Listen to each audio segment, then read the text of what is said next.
My next project is this watercolor, or a watercolor of this woman that I took a picture of, oh gosh, I want to say 10, 15 years ago at a farmer's market in Athens, Greece.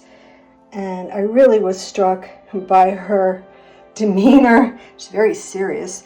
She was cleaning up some of these old leaves off the romaine lettuce, I guess, getting it ready to show in the farmer's market.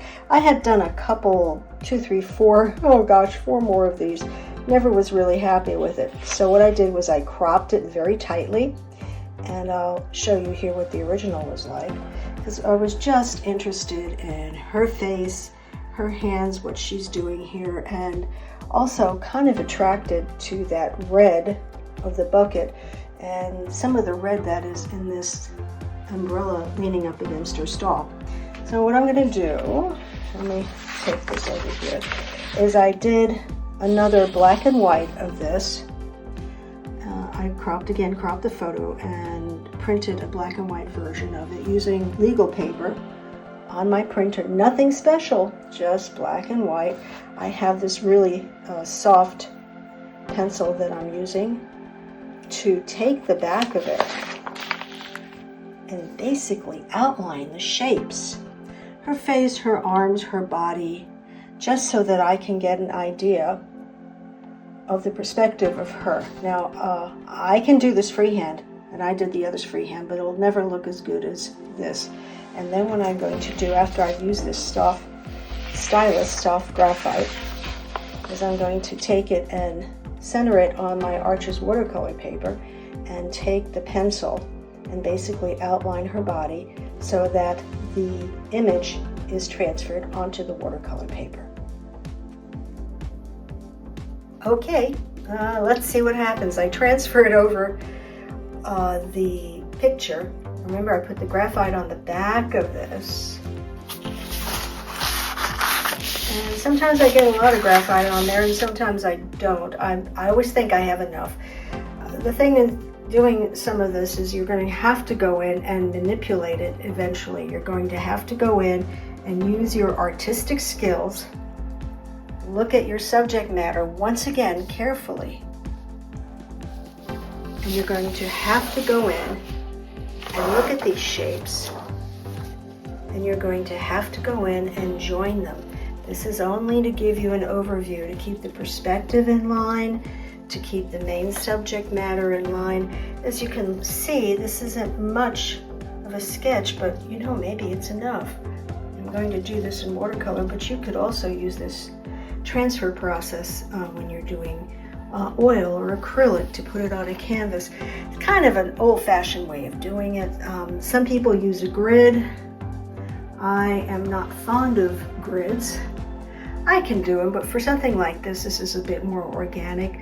I can go in and finesse it later on with a pencil, and I'll show you after I'm done how that looks.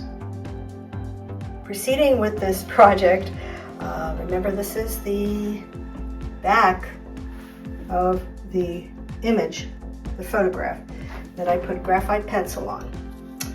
This is the original photograph here, frontwise. Can't see very much of that, can you? And then here's the black and white that has the graphite on the back. And then we took that graphite and we turned it over and we traced it.